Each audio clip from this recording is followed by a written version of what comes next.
लोग बोलते थे जब चुनाव और नजदीक आया कि दिलीप जी एक कोई पार्टी जरूर होनी चाहिए, लोग पार्टियों को देख के भी वोट देते।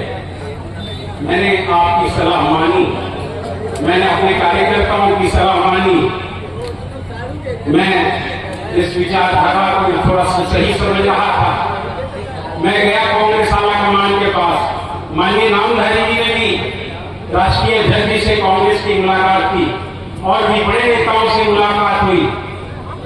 उनका रुख भी सकारात्मक था, पर पता नहीं टिकटों में क्या सेटिंग चलती है मुझे नहीं पता। हम लोग ने ईमानदारी से प्रयास किया और लगा भी कि हम लोग सफल हो जाएंगे। आप देख ही रहे हैं 25 तारीख को नामांकन की अंतिम तिथि है, अभी तक कांग्रेस का उम्मीदवार डालते हुए घोषित नहीं हुआ। क्या लड़ेगा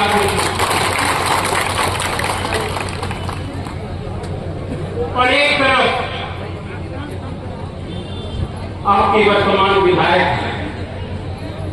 जो भावनाओं को, जो क्योंकि हमारी जनता संवेदनशील है, भावनाओं में बह जाती है। 2014 के चुनाव में लोगों ने उनके पिताजी के नाम पर, क्योंकि उनकी मृत्यु हो गई थी, लोगों ने भावनाओं में बहकर उनको वोट दिया कि गरीब का बेटा है, गरीब के बारे में सोचेगा। और 5 साल 2014 और 19 के बीच में जो उनका कार्यकाल रहा, आपसे छुपा हुआ नहीं, किसी से मुलाकात नहीं करनी, जनता से कोई लेना देना नहीं। गरीब के उनके घर जाते जाते जूते घस गए, पर उनसे मुलाकात नहीं होती थी। और उसके बाद दूसरा कार्यकाल उन्हें आपने मोदी जी के नाम पर दे दिया। एक कार्यकाल उनके पिताजी के नाम, स्वर्गीय पिताजी के नाम पर दिया, दूसरा कार्यकाल आपने मोदी जी के नाम पर दिया। और आपने देखा होगा इस कार्यकाल में भी कोई बदलाव उनमें नहीं आया और उन्होंने बुरा व्यवहार जनता के साथ किया। आज देखते होंगे, कहीं चले जाइए गांव में, आप लोग भी गांव से आ रहे, सड़कों का बुरा हाल है। ब्लॉक में जाइए, थानों में जाइए, अफसरशाही इतनी हावी है कि कोई आम आदमी, कोई गरीब आदमी की कोई पूछ नहीं है। म्यूटेशन कराने जाइए, आपके कागज जमीन के सभी सही हैं, उसके लिए सीओ पैसा मांगता है, आपका जायज काम करने के लिए लोग पैसा मांगते हैं। ये ऐसा क्यों हो रहा है? क्योंकि हमारा जनप्रतिनिधि ईमानदार नहीं है, जनप्रतिनिधि ईमानदारी छोड़ रही है।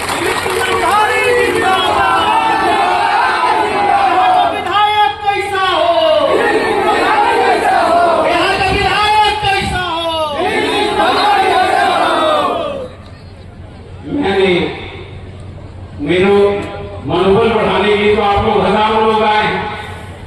बहुत से फोन मुझे आए कल के बाद कि दिलीप जी आप निर्दलीय लड़ रहे हैं, थोड़ा सोच समझ के लड़िएगा। कहा कि फिर पार्टियों का जोर चलता है, हेलीकॉप्टरों की बाढ़ आती है, बड़े बड़े नेता आते हैं, पैसा बिछाया जाता है, जात का नारा दिया जाता है, धर्म के नाम पर लोगों को बांटा जाता है।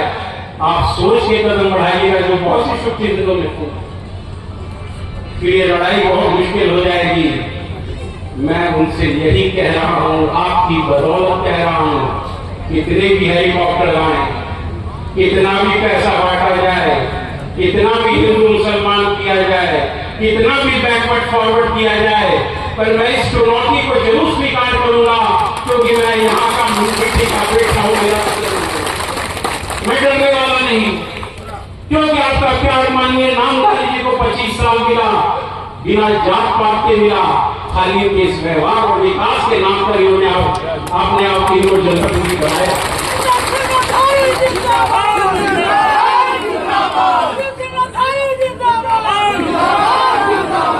और एक संदेश और आपको देना है।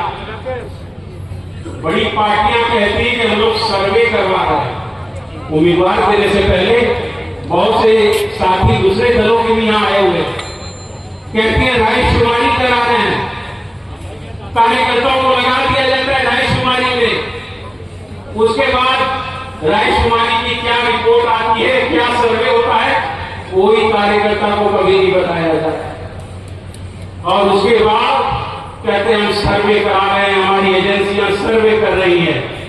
अगर राय शुमारी और सर्वे सही से हुआ होता तो मुझे नहीं लगता है कि भारतीय जनता पार्टी आलोक व्यवस्था को टिकट दे।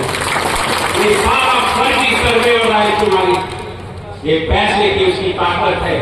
गरीबों के नाम पर जीत के जाने वाला करने वाला अपने आप को आज खांटी अरबपति बन गया है। मैं चुनौती देता हूं, किसी मंच पर आके मेरे से बहस कर ले, मैं उसके सारे काले कागज में खोल के रखूंगा। दिलीप सिंह नामधारी जिंदाबाद, दिलीप सिंह नामधारी जिंदाबाद। हमारे माननीय पूर्व मंत्री बड़ी बड़ी प्रतिज्ञाएं करते हैं, होर्डिंग लगा की प्रतिज्ञाएं करते हैं।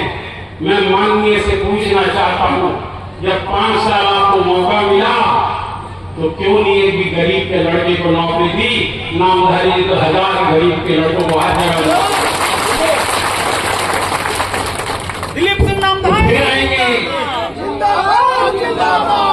हो सकता है वो भी टिकट कैसे लिया जाता है, मैं तो कभी समझ ही नहीं पा रहा हूं। ये पहली टिकट उसको देना चाहिए, ठीक है, पार्टी वाले भी किसी को देना है जिसने पार्टी का काम किया हो, प्रदर्शनों में शामिल हो, धर्मों में शामिल हो, पार्टी के कार्यक्रमों में शामिल हो। और माननीय पूर्व मंत्री जी कांग्रेस के तो कोई कार्यक्रम में शामिल नहीं होते हैं, उनका कोई एजेंडा होता है, पर्सनल होता है। टिकट लेकर ये भी एक वर्ल्ड रिकॉर्ड हो गया कि राष्ट्रीय पार्टी से 6 बार टिकट लाने वाला आदमी 5 बार। मैं आपसे कहता हूं, टिकट ये ला सकते हैं, पार्टियों को अपनी जेब में दोनों रख सकते हैं। एक ने भारतीय जनता पार्टी को जेब में रखा है, दूसरे ने कांग्रेस को जेब में रखा है। मैं आपके बदौलत दोनों को चुनौती देता हूं और उम्मीद करता हूं आप उन्हें बेटिकट कर देंगे।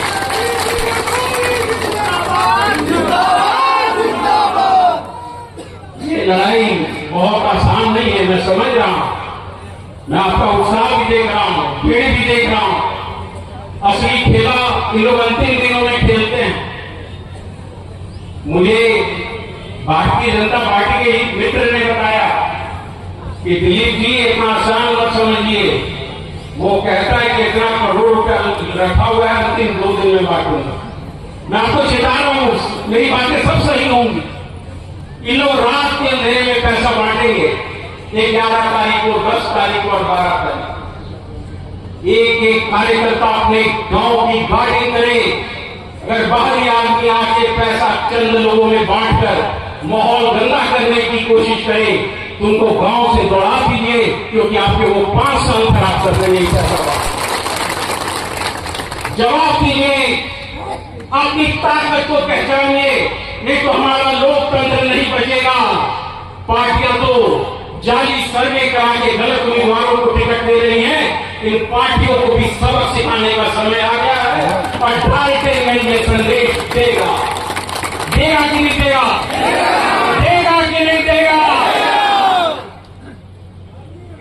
चलिए, आपने मेरा हौसला बढ़ाया और इस जनता की अदालत में मैं भी कसम खाता हूं कि आपने अगर निर्दलीय विधायक ने यहां से बनाया तो आपका सर कभी मैं झुकने नहीं दूंगा।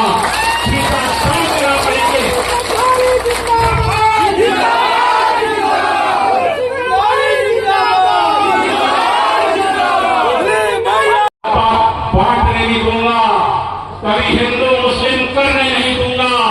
अगर मैं आपका विधायक रहा, अमन चैन रहेगी, अफसरों पर नकेल कसूंगा, किसी को गरीबों को तंग नहीं करने दूंगा। अगर ये मैं ना कर सका, जीतने के बाद भी इस्तीफा दे दूंगा। मैं ये मारा रखता हूं, पर आप लोगों को भी ताकत दिखानी होगी। बहुत बड़ी परीक्षा है। आइए, यहां पर हिंदू भी हैं, मुस्लिम भाई भी हैं, ईसाई भी बढ़ से कोने कोने से बहुत से ईसाई लड़के मुझे मिले अभी आके, नामांकन में आए, महिलाएं आई। हम लोग एक बगीचा जो नामधारी ने बनाया है, उस बगीचे में हम लोग सब फूल हैं और हम एक ही सूत्र में बंधे हैं सब। वो सूत्र है विकास, विकास और ईमानदारी। अभी नामांकन भी 3 बजे तक करना है। उसके बाद जरा भी 1 मिनट भी लेट होगी तो लोग नामांकन स्वीकार नहीं करते हैं।